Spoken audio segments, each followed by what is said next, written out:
నమస్తే welcome to Raj news special drive నేను శ్రీకాంత్. తెలంగాణ కాంగ్రెస్ పార్టీలో ఏ జిల్లాకు ఆ జిల్లాలో ఒక రకమైనటువంటి అంతర్గత కలహాలు నడుస్తున్నాయి, అంతర్గత సంఘర్షణ నడుస్తోంది. ఎవరికి వారు యమునా తీరు అన్నట్టుగా ఉన్నటువంటి తెలంగాణ కాంగ్రెస్ని ఒకే తాటిపైకి తీసుకొచ్చేటువంటి నాయకులు ఎవరు అన్నది ప్రస్తుతానికి ఒక సస్పెన్స్ కొనసాగుతోంది. కొంతమంది మధ్యవర్తిత్వం చేసినా కానీ పూర్తి స్థాయిలో కాంగ్రెస్ పార్టీలో జరుగుతున్నటువంటి ఈ అంతర్గత కలహాలకు ఫుల్ స్టాప్ ఏమైనా పడుతుందా అన్న అంశం అట్లా ఉంటే గనక చాలా రోజుల నుంచి కాంగ్రెస్ పార్టీని వేధిస్తున్నటువంటి ఒకే ఒక ప్రశ్న, పార్టీ మారినటువంటి ఎమ్మెల్యేలు, పార్టీ ఫిరాయించినటువంటి ఎమ్మెల్యేలు బీఆర్ఎస్ పార్టీ నుంచి కాంగ్రెస్ పార్టీకి వచ్చిన కాంగ్రెస్ పార్టీలో ఉన్నామని ధైర్యంగా బాహాటంగా చెప్పుకోలేనటువంటి పరిస్థితి. అదే కాంగ్రెస్ పార్టీలోకి వచ్చిన వాళ్ళు అవసరమైతే మంత్రి పదవి తెచ్చుకొని పెత్తనాలు చేయాలి అంటూ పిసిసి మహేష్ కుమార్ గౌడ్కు కడియం శ్రీహరి పైన కొండా సురేఖ కంప్లైంట్ చేస్తారు.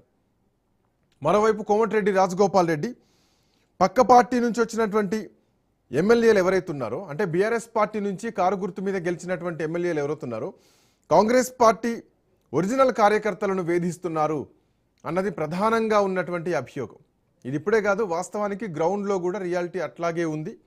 ఇదేకంగా పిసిసి మహేష్ కుమార్ గౌడే ఈ కలహాల్ని సెటిల్ చేస్తా ఉన్నారు, కానీ చేయలేకపోతున్నారు అన్నది కూడా ఈరోజు కోమటిరెడ్డి రాజగోపాల్ రెడ్డి వ్యాఖ్యలో స్పష్టంగా కనిపిస్తోంది. మరోవైపు తనకు మంత్రి పదవి ఇస్తే తీసుకునేది కాదు, ఇది హక్కుతో రావాలి, కొట్లాడి నేను తీసుకుంటా, సో నాకు రావాల్సినటువంటి మంత్రి పదవి ఖచ్చితంగా నాకు రావాల్సిందే అని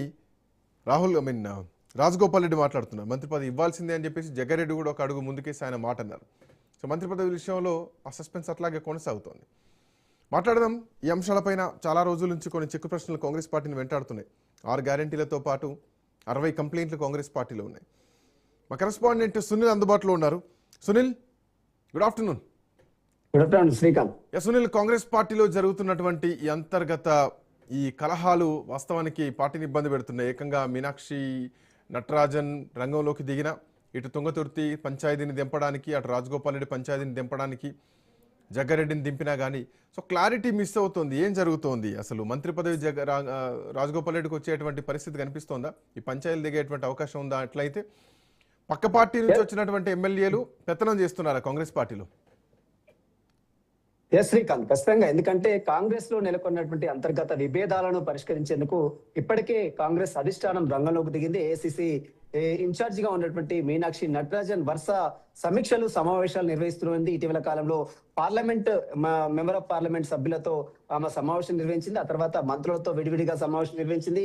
ఆ తర్వాత డిసిసిలతో, క్షేత్రస్థాయిలో ఉన్నటువంటి డిసిసిలతో వారికి సంబంధించినటువంటి సమస్యలతో పాటు వారికి ఉన్నటువంటి ఏదైతే ఇబ్బందులకు సంబంధించిన అంశాలపై కూడా సుదీర్ఘంగా వారి దగ్గర నుంచి స్టేట్మెంట్ కూడా తీసుకుంది. ఆ తర్వాత ఇటీవల కాలంలో ఒక తీవ్ర దుమారం ఎత్తున్నటువంటి రాజగోపాల్ రెడ్డి వివాదం మాత్రము ప్రస్తుతం రాష్ట్ర రాజకీయాల్లో తీవ్ర చర్చగా మారింది. నిన్న జగ్గారెడ్డితో భేటీ అయినటువంటి రాజగోపాల్ రెడ్డి మీడియాతో మాట్లాడుతూ అనేక అంశాలు కూడా ప్రస్తావించినదంటే, ఏదైతే ఎలక్షన్స్ ముందు ఏఐసిసి తనకు హామీ ఇచ్చింది, మంత్రి పదవి ఇస్తానని 6 ఎమ్మెల్యేలకు, గతంలో ఉన్నటువంటి 6 నేతలకు కాంగ్రెస్ పార్టీ హామీ ఇచ్చింది. అందులో 5 కూడా మంత్రి పదవులు ఇచ్చారు. కేవలం తన ఒక్కడికి మాత్రమే మంత్రి పదవి ఇవ్వకుండా ఇంకా తాత్పర్యం చేస్తున్నారు. ఎందుకంటే ఒకవైపు తన సోదరుడు కోమటిరెడ్డి వెంకటరెడ్డికి మంత్రి పదవి ఇచ్చినప్పుడు కూడా తనకు ఎందుకు మంత్రి పదవి ఇవ్వలేదు? మరి కేవలం కోమటిరెడ్డి వెంకటరెడ్డి ఇద్దరు ఒకటని ఏ విధంగా చెప్తారు? తన కుటుంబం వేరు, నా కుటుంబం వేరు. మరోవైపు ఒకే అంటే ఇద్దరం అన్నదమ్ములు కావచ్చు, కానీ కుటుంబం మాత్రం వేరు అయినప్పుడు కూడా ఒకవేళ ఒకే కుటుంబంలో ఇచ్చినట్లయితే అటు మంత్రి ఉత్తమ్ కుమార్ రెడ్డి కావచ్చు, తన భార్య ఉత్తమ్ పద్మ కావచ్చు, వారిద్దరికి ఇస్తే ఒక్కో కుటుంబంలో ఇచ్చినట్లు అవుతుంది. కానీ తనకిస్తే ఒక్కో కుటుంబంలో ఏ విధంగా అవుతుందనే వ్యాఖ్యలు కూడా నిన్న కోమటిరెడ్డి రాజగోపాల్ రెడ్డి చేసిన పరిస్థితి కనబడుతుంది. ఏఐసిసి ఎలక్షన్స్ ముందు తనకు హామీ ఇచ్చింది, దాదాపు 2.5 సంవత్సరాలు అవుతుంది. కానీ ఎక్కడ కూడా తనకు మంత్రి పదవి కావాలని తాను అడుక్కోను అని మాత్రం కరాఖండిగా చెప్పాడు.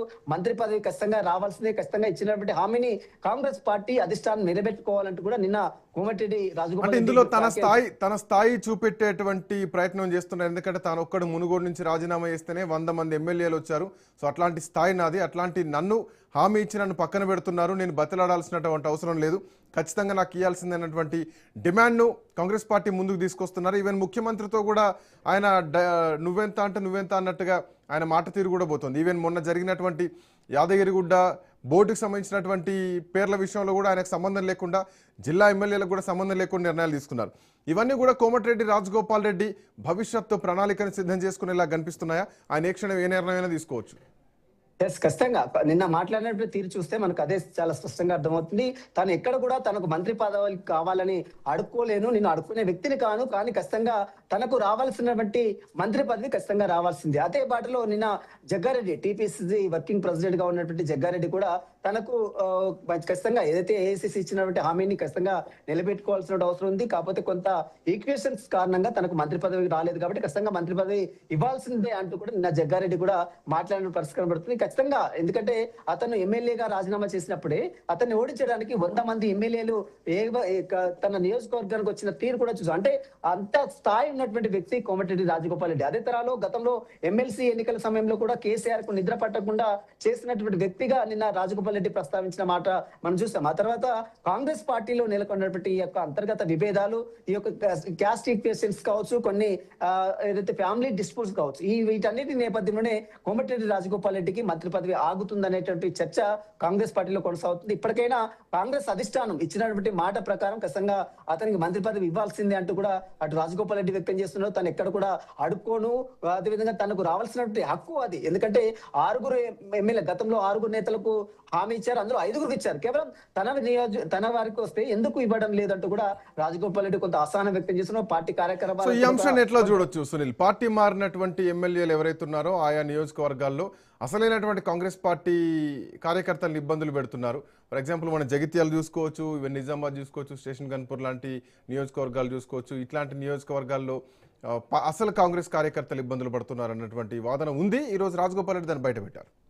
ఖచ్చితంగా. ఎందుకంటే ఇటీవల కాలంలో మనం కొండా సురేఖ కావచ్చు, గతంలో టీఆర్ఎస్ పార్టీ నుంచి మళ్ళీ కాంగ్రెస్ పార్టీకి వచ్చిన ఆమెకు మంత్రి పదవి ఇచ్చారు. జూపల్లి కృష్ణారావు కావచ్చు, అతనికి కూడా బీఆర్ఎస్ పార్టీ నుంచి కాంగ్రెస్ పార్టీకి వస్తే అతను మంత్రి పదవి ఇచ్చారు. తుమ్మల నాగేశ్వరరావు కూడా అతను బీఆర్ఎస్ పార్టీ నుంచి కాంగ్రెస్ పార్టీకి వస్తే అతనికి మంత్రి పదవి ఇచ్చారు. మరోవైపు అన్ని కూడా అంటే 5 మంత్రి పదవులు ఇచ్చినప్పుడు కూడా తనకు మాత్రం ఇస్తానని ఎందుకు ఇవ్వడం లేదు? అంటే బీఆర్ఎస్ నుంచి వచ్చినటువంటి వారికి మాత్రమే ప్రాధాన్యత కల్పిస్తారా? ఎందుకంటే తన పార్టీ నుంచి ఫస్ట్ నుంచి తన పార్టీలో అంటే మధ్యలో కొంత బీజేపీలోకి వెళ్ళాడు, తర్వాత మళ్ళీ కాంగ్రెస్ పార్టీలోకి వచ్చారు. కానీ ఏదైతే హామీ ఇచ్చిన తర్వాత కూడా